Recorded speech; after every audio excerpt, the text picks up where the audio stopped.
Olá! Todos trazemos dúvidas sobre a nossa existência espiritual, sobre nossas questões pessoais, nossos problemas. Nem sempre as pessoas encontram respostas às suas perguntas. Considere que o Espiritismo pode ser a fonte de muitas das respostas que a vida nos pede. Está no ar mais uma edição do programa A Vida em Foco e você é nosso convidado especial. Fique conosco e acompanhe as novidades desta edição.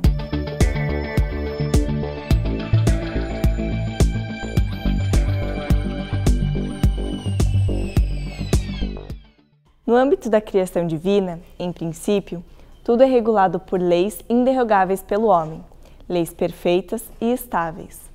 Dentre elas, a doutrina espírita nos apresenta a lei de reprodução. No que consiste essa lei? Existem limites para o sexo? O que pode ser entendido como dever de castidade? Como compreender o divórcio e o celibato? Acompanhe a entrevista de hoje para tirar suas dúvidas e fazer as reflexões. A Vida em Foco traz também curiosidades, crônica, o Espiritismo esclarece e, fechando o nosso encontro de hoje, mais reflexões sobre a doutrina espírita e os ensinamentos de Jesus. Você é o nosso convidado. Fique conosco. Confira agora a crônica da semana. Na obra Contos e Apólogos, escrita pelo espírito Irmão X e psicografada pelo médium Francisco Cândido Xavier, encontramos um capítulo intitulado A Ficha.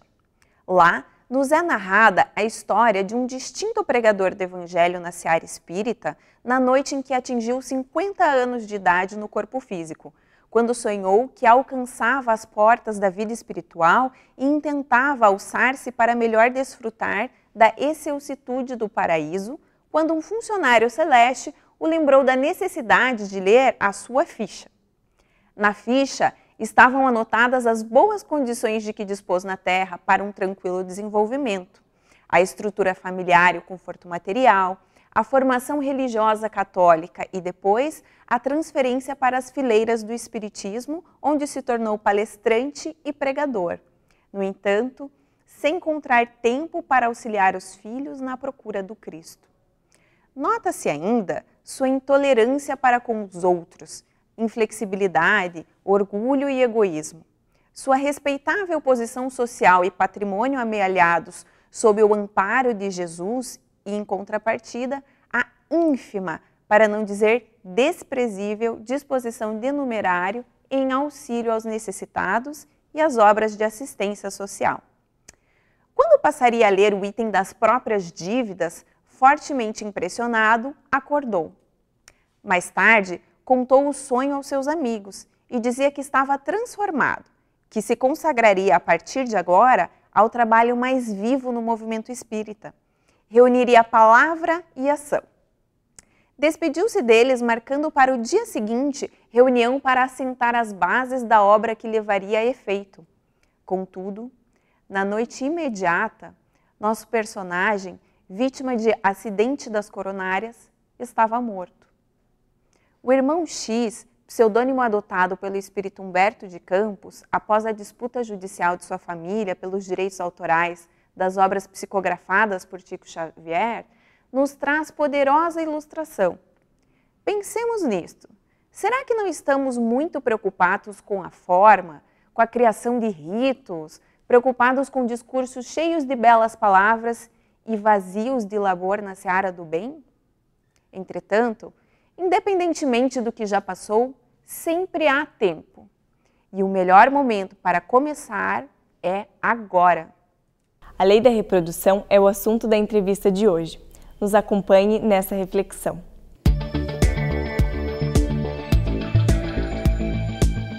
Olá, que bom que você está conosco, que bom que estamos juntos.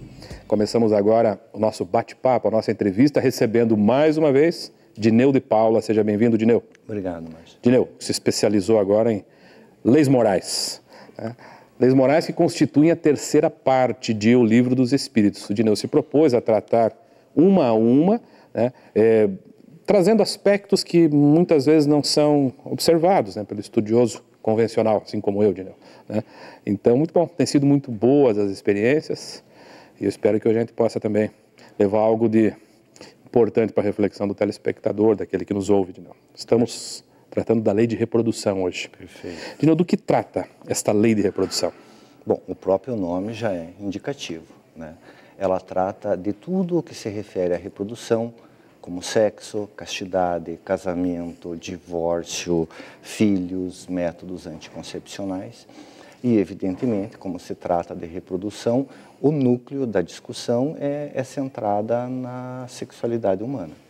Já no Antigo Testamento, na Gênesis, há o comando muito conhecido, né, às vezes traduzido por crescei e multiplicai-vos, ou frutificai e multiplicai-vos. Isso já dá um indicativo de que a sexualidade humana, a reprodução humana, ela está no planejamento divino, né? Porque é por esse meio que os espíritos reencarnam na Terra e que a humanidade evolui, que o mundo material se aprimora e continua pujante. Então não existe nada de errado em relação à sexualidade. Durante muito tempo, por muitos séculos, houve muito preconceito, como se fosse uma coisa pecaminosa, e nisso, no núcleo dessa ideia, há um erro básico, porque evidentemente nada que Deus faz é errado, é um equívoco, e ele não pode se desagradar de uma coisa que ele mesmo fez, tá? Só que evidentemente quando se trata, digamos, da reprodução dos animais, que eles simplesmente entram no cio, é algo muito mais cru, muito mais simples, regrado pelos instintos.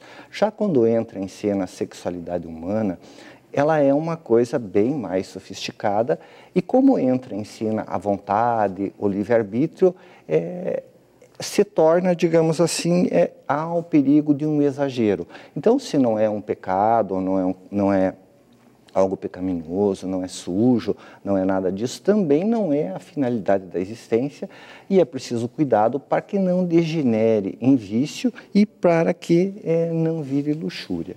Como nós vimos várias leis morais, nós já temos cabedal para dizer que toda lei, digamos assim, ela tem o contexto correto, ela tem o uso, ela tem o limite e tem o abuso. Então, por exemplo, em relação à lei do trabalho, é normal, é bom trabalhar, mas existe o limite das forças e surge o dever de descanso. Da mesma forma, a lei de sociedade é bom que eu conviva, mas eu tenho o limite dos direitos do meu semelhante. A lei de conservação, ela encontra a sua limitação na destruição natural. Então, evidentemente que há um contexto, há um limite em relação a isso, em relação ao que é saudável no contexto da lei divina. Em relação a esta lei de reprodução também, porque como você disse, né, toda lei tem o seu uso definido ali, né, pelos espíritos Allan Kardec, e tem o seu limite. Qual seria, no caso da lei de reprodução, o limite estabelecido? Tá. Uma questão que é interessante deixar claro, o Espírito Emmanuel, mentor de Francisco Cândido Xavier, no livro Vida e Sexo, ele diz que apenas as consciências que já se angelizaram estão imunes ao erotismo. Então, é interessante evitar a hipocrisia a respeito disso, entende? Então, só realmente os anjos, eles não têm apelo erótico, então é algo que faz parte realmente da vida humana, é algo que está presente e que não pode ser ignorado. E no contexto da raça humana, no contexto da humanidade, essa relação sexual, essa coisa do erotismo, da atração, que é algo que vigora no universo inteiro, o movimento dos astros se dá por uma atração magnética, ele tem uma finalidade que não é, digamos assim, o acasalar, não é a reprodução em série. A ideia seria de psiquismos que se atraem, porque o amor ele não se dá entre corpos, ele se dá entre psiquismos, então que um ser sinta atração pelo outro, que estabeleça a parceria, e que a partir dali surja a família. Então é um processo de construção de uma sociedade melhor, porque, por exemplo, o macho, ele deve se converter no pai de família, a fêmea na mãe. Aquela união, ela deve propiciar o surgimento da família. Então, dentro dessa questão de contexto, durante muito tempo imperou que o sexo só servia para a reprodução. Não é isso, né? Tem uma finalidade de nutrição psíquica. Emmanuel, nesse mesmo livro, ele diz que quando se estabelece o vínculo sexual entre dois seres, forma-se como um campo de força que nutre esses psiquismos. Então, é algo assim que realmente dá prazer, é nutrição, que faz surgir a alegria de viver. Então, não é só para a reprodução. Entretanto, é preciso evitar que ele degenere em vício e que vire luxúria.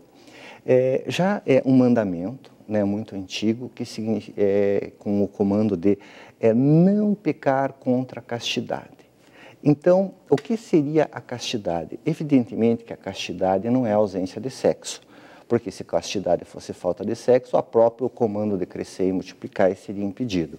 Então, seria, na verdade, que o sexo, no contexto humano, ele não viole a castidade do amor, tá? Então, seria que se processe dentro de um dado contexto. É bom, todo mundo gosta, mas precisa observar o contexto de não violar o dever de castidade. Então, não tem nada a ver com deixar, não, né, de ter a relação sexual, é isso? Isso, que castidade não é deixar de fazer, mas fazer num determinado contexto. Até que tenha em mente que você não é mais puro ou menos puro porque você cede ou não ao apelo erótico. Tudo depende do contexto. O corpo não dá pureza para ninguém. A pureza vem do coração. Então, o limite do sexo é o dever de castidade. Ok, Dineu. Está para fazer um intervalo, Dineu? Perfeito. Então, fique conosco que a gente já retorna para a segunda parte da entrevista sobre lei de reprodução. Aguarde alguns instantes. A Vida em Foco vai para uma pequena pausa e logo retornaremos com o segundo bloco de entrevistas. Até já!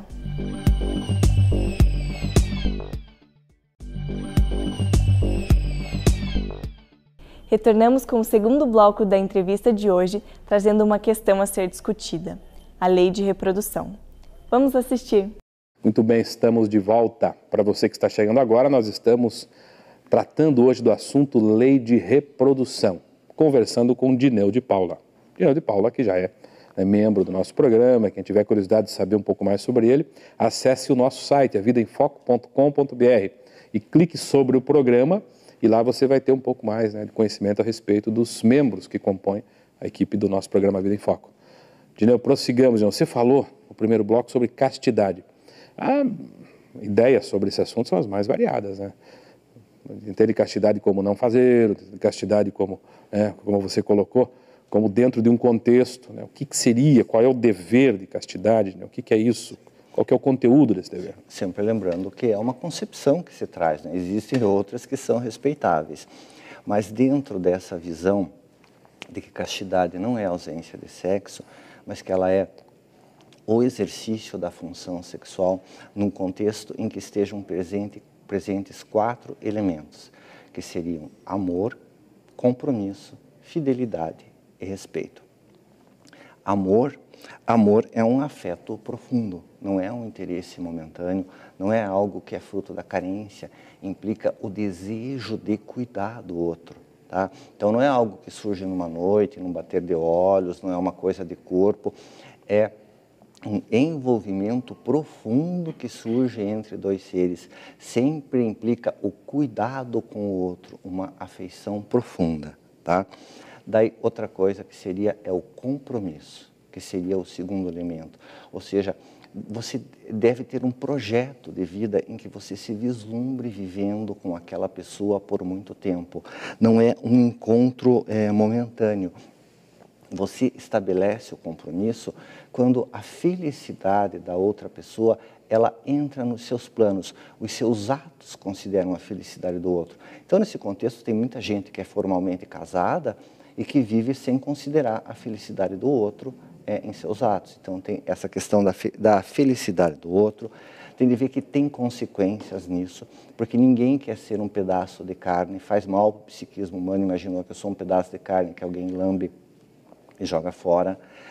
A questão também que Emmanuel falou do campo de forças que se estabelece. Nesse mesmo livro, A Vida e Sexo, né? Nesse mesmo livro, A Vida e Sexo. Tá? Então, é um campo de forças que se estabelece entre as pessoas, de nutrição psíquica, e você tem de ter cuidado, pensar que você está se vinculando, você não sabe o nível da fragilidade psíquica da pessoa com quem você estabelece o conúbio. E a partir do momento em que você estabelece o vínculo, de alguma forma, você tem responsabilidade. E nessa questão de compromisso e de responsabilidade, eu tenho de ter condições de arcar com as consequências, porque os métodos anticoncepcionais nem sempre eles dão certo, tá? Eu tenho condição de arcar, ou se der algum problema não tenho maturidade para isso, os pais vão ter de responder, certo? Então seria amor, compromisso. Outro ponto que é interessante frisar é a fidelidade, ou seja, é exclusivo, é entre duas pessoas. A ideia é da monogamia, entende? E no Livro dos Espíritos está claro, entende, que a poligamia ela é uma herança ancestral, é uma coisa do passado, da época da animalidade. Se fosse algo que estivesse de acordo com a lei divina, teria de se ter possibilidade de se tornar universal. E na verdade não tem, porque há uma relativa igualdade entre os sexos. Então, a questão da fidelidade, de você ter o compromisso com uma pessoa e manter esse vínculo só com ela. E nós vivemos um tempo em que muitas pessoas têm o discurso de experiências variadas, poliamor, casamento aberto. E às vezes se coloca a questão, e se o casal contratar? E se o casal, duas pessoas adultas, resolverem? Não, nós vamos ter um casamento aberto. Se for consentido entre eles. Isso. Exatamente. Tá? Lembrando que nós estamos falando da lei divina. Tá? Em relação à lei humana, existe a diferença entre regras, eu até marquei aqui, regras cogentes e regras dispositivas. Tá? O que seria dispositivo? Digamos, se num contrato não se estabelecer nada, aquelas regras valem. Por exemplo, se não estabelecer nenhuma data, vai vencer dia 5. Tá? Existem várias questões assim. Se as pessoas estabelecerem o contrário, a lei não vale. A lei divina, ela não é dispositiva, ela não é uma faculdade. Ela é estabelecida para o progresso e para a felicidade dos espíritos, para a evolução psíquica. E o ser humano, ele precisa transitar de acordo com o planejamento divino da sensação para a emoção. Emmanuel, nesse mesmo livro, que é muito rico e muito interessante, ele diz que os irmãos que se permitem demorar nas experiências da poligamia, eles se candidatam a várias vidas de reeducação. Então, não é um bom negócio, entende? Respeita-se quem opta, mas quem quer ser feliz precisa repensar a questão das sensações físicas e valorizar a questão do sentimento, do afeto que surge a dois e não em multidão, né? E, finalmente, o respeito. É a questão de você atentar para os limites do outro, para o estado do outro, para a concordância, porque se não é bom para os dois, não é bom para nenhum. Então, ter essa questão do cuidado com o outro, é alguém que eu estou chamando para conviver comigo, eu preciso respeitar essa pessoa. Ok, Gina, tudo isso então constitui o dever de castidade. Justamente. Então, em resumo? Amor, compromisso, fidelidade e respeito. Isso, então, beleza. Tira a ideia de que não tem nada a ver com não fazer, mas dentro desse contexto, ser casto é cumprir. O psiquismo humano evolui nesse contexto, entende? Nessa relação profunda, respeitosa, que forma a família. Isso é uma evolução do psiquismo, é uma nutrição para que os dois sejam melhores. Está de acordo com o projeto divino. E por fim, Dineu, a questão que fica também é que dá a impressão que quando a gente trata dessa lei, é natural que a gente pense assim, que ela diga respeito a duas pessoas que se unem. E o indivíduo que é celibatário, aquele que não tem uma companhia, aquele que realmente não tem uma relação nessa perspectiva, né? E como é que ele se encaixa na lei? Ele está fora da lei? É marginal? Não, não está fora da lei de jeito nenhum. O que se diz no Livro dos Espíritos de forma clara é que depende do contexto. Tudo depende do contexto. Digamos, se a pessoa resolve não se incomodar, ser sozinha por opção, não quero me incomodar, não quero ter os transtornos de família, de filho, uma proposição egoísta. Às vezes uma concepção errada da vida, achar que vai ser mais puro por aquilo. Isso é um equívoco. Mas se é para a dedicação, para fazer melhor o bem, entende? Então, porque na verdade o sexo, o erotismo é uma energia de criação. Então você pode criar num contexto mais amplo, você pode estar convidado pela vida, que às vezes não acontece a pessoas que ficam sozinhas. Elas são convidadas a viver o amor dentro de um contexto sublimado, se fazer o esteio, de servir o semelhante. Existem 1000 formas em que a pessoa pode expressar o amor e ser fecunda. tá? É uma questão de ser um psiquismo fecundo, não ser um corpo fecundo. E alguém sozinho pode ser fecundo. Em vários campos, né, Dineu? Em vários campos. Desportos, na arte, na ciência, né, tudo. Sim, quantas pessoas cuidam de crianças, têm uma dedicação imensa. São vários os campos, né? Literatos. Sempre é possível fazer com equilíbrio. Tudo bem, Nino. Mais uma vez temos aí um pensamento de vanguarda, né? Que Deus ajude. Muito obrigado, Nino, pela sua boa disposição. E a você que nos acompanhou, fique conosco que o programa continua. Chegou o momento de esclarecer as suas dúvidas sobre os assuntos do cotidiano através da doutrina espírita. Fique agora com o quadro Espiritismo Esclarece. Alguém, dia desses, nos perguntou: só os espíritas são médiums? Interessante a pergunta, porque, de maneira geral, a questão da mediunidade está ligada aos espíritas. Quem sabe seja pelo fato de que estuda-se o fenômeno mediúnico, como também pratica-se a mediunidade em larga escala nas instituições espíritas. Um dos livros da codificação espírita é o Livro dos Médiuns. Livro este que se constitui no mais seguro roteiro para o desenvolvimento e o exercício saudável, equilibrado da mediunidade. Respondendo objetivamente à pergunta, é óbvio que não são só os espíritas os médiuns. Vamos encontrá-los nos diferentes credos religiosos, junto aos católicos, evangélicos, umbandistas, candoblecistas, islamistas, budistas, inclusive junto aos ateus. Mediunidade não está necessariamente ligada a credo religioso, e sim a uma organização corporal, cuja raiz é de origem espiritual. Contudo, onde houver mediunidade manifestada, significa dizer que ali há um médium e através dele está a se manifestar espíritos, uma vez que não há mediunidade se não houver espíritos se comunicando. Portanto, não é patrimônio exclusivo do espiritismo e dos médiuns espíritas poder comunicar-se com os espíritos. A rigor, todos podem fazê-lo, uma vez que no entendimento da doutrina espírita, todos somos médiuns. É também verdade que, pela compreensão que o espiritismo lança sobre toda a complexa fenomenologia do intercâmbio mediúnico com o mundo espiritual, pelo zelo com que trata esta grave faculdade, ele se constitui em roteiro seguro para os que desejarem experimentar.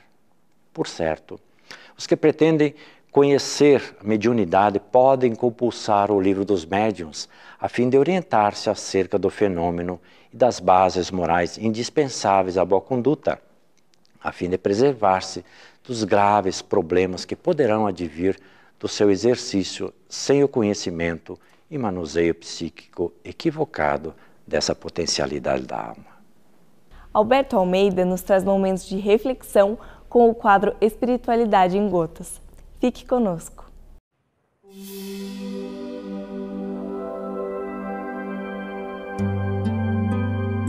Espiritualidade em Gotas.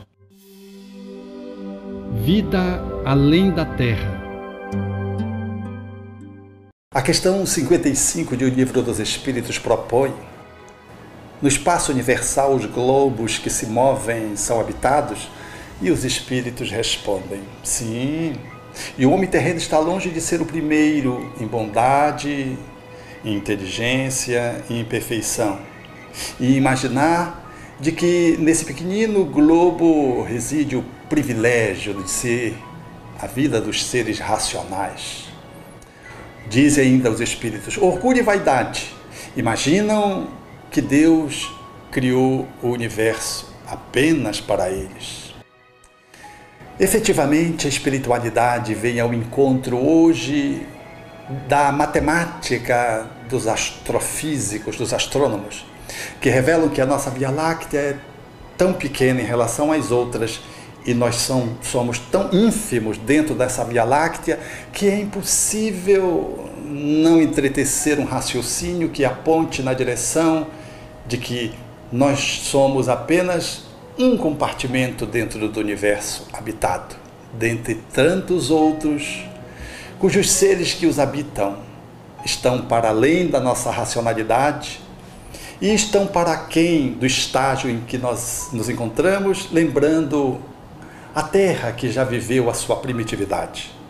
A Via Láctea é como se fosse uma grande cidade e nós moramos na sua periferia como se morássemos num beco. Os astrofísicos chegam a compará-la como sendo uma moeda de 50 centavos, a órbita de Plutão lançada em todo o continente americano, que seria o tamanho da Via Láctea. Nós moraríamos, portanto, numa superfície composta pelos Estados Unidos, Canadá, Equador, Haiti, Brasil, Colômbia, Venezuela, Paraguai, Uruguai e Argentina, imagine. E ali uma moeda de 50 centavos estaria circulando Plutão e estaríamos dentro dela, invisíveis, habitando a Terra.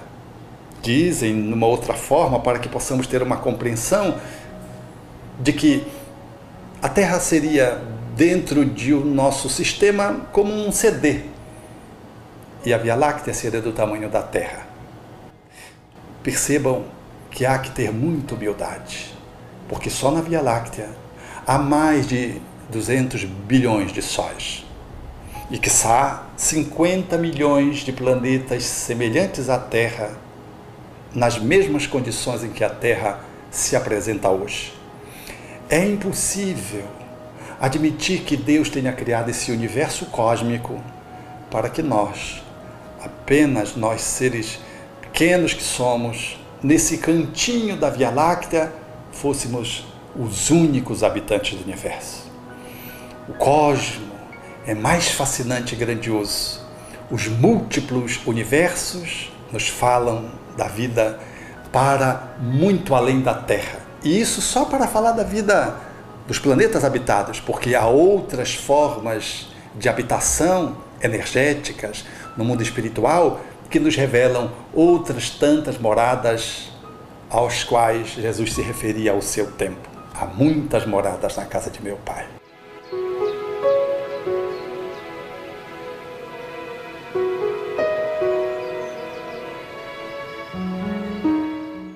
Obrigada pela sua companhia.